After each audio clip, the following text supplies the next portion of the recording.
Welcome back to the morning brief. Now, the courts held sway on Thursday, with the Supreme Court leading the pack as it ruled that the federal government should henceforth pay allocations directly to local government councils from the Federation account. Delivering judgment in the suit instituted by the Attorney General of the Federation, a seven-member panel of justices held that state governments have continued to abuse their powers by retaining and using the funds meant for local government areas.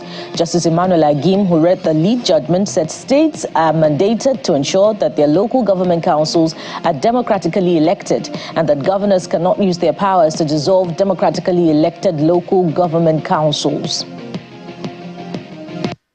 There's no winner, there's no loser. The Nigerian people will enjoy the benefits of good governance. I think this has been in the clamor for a long time. It's not personal. What is important is that the people will hold chairmen now more accountable because the funds are going directly to them. And I think that it is time for us to move this discussion forward. The judgment on local government autonomy have just been delivered by the Supreme Court. We will get the certified true copy of the judgment as a body. The body of State Attorneys General of the Federation will study it and then we'll come up with our statement on it. In the meantime, the president has welcomed the Supreme Court's judgment, affirming what he describes as the spirit, intent, and purpose of the Constitution of the Federal Republic of Nigeria on the statutory rights of local governments. In a statement issued by the Special Advisor to the President on Media and Publicity, Ajuri Ngilali, President Tinubu stated that a fundamental challenge to the nation's advancement over the years has been ineffective local government administration, as governance at the critical cellular level of socio-political configuration is nearly absent. The president emphasizes that local council leaders must now ensure that the broad spectrum of Nigerians living at that level are satisfied that they are benefiting from people-oriented service delivery.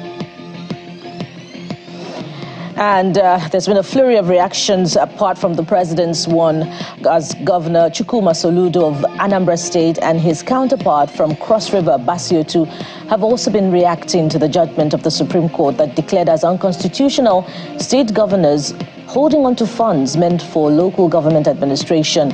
Speaking at the State House in Abuja, the governors say it is necessary for resources to get down to the grassroots and for the people's money to work for them at all levels.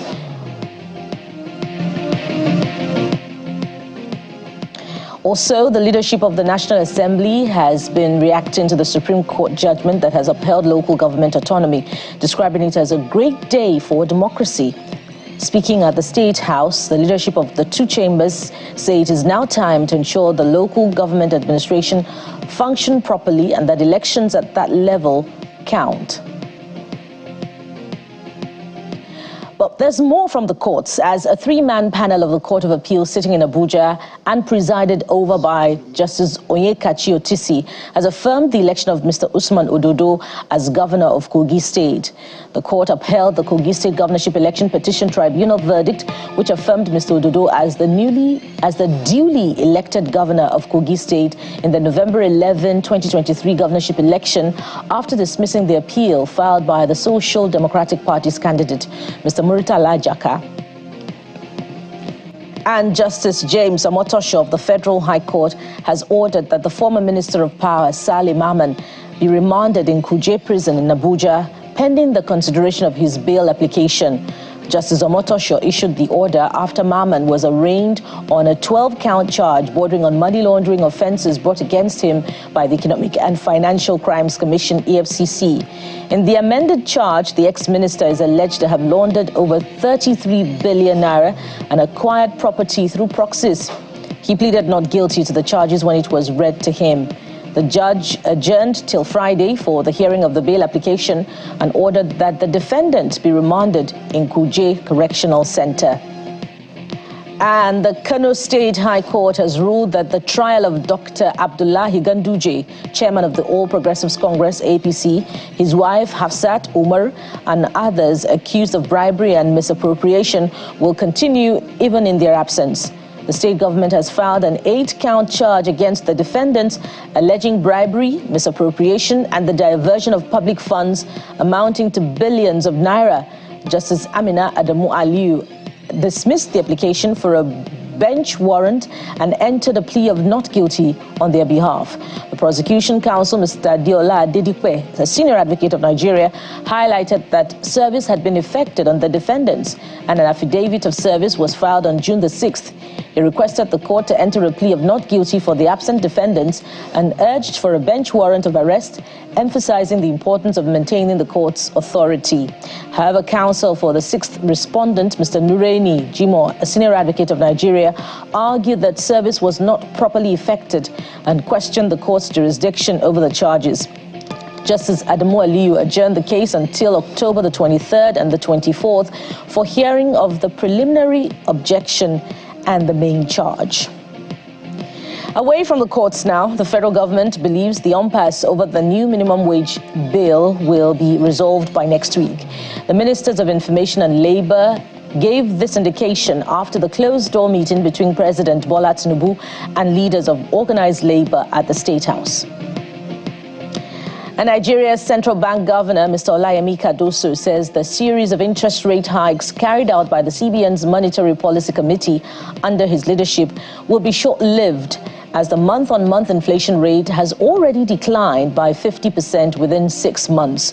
The CBN governor, who made this known on Thursday during a fireside chat at this year's edition of the Business Day CEO Forum, says the monetary actions were necessary to soak up excess liquidity and stabilize the naira. He explained that the major issue for the MPC is to ring down on inflation and pledged that they would do what is necessary to tame it. Period of time, that's the important thing for the MPC as far as I can see.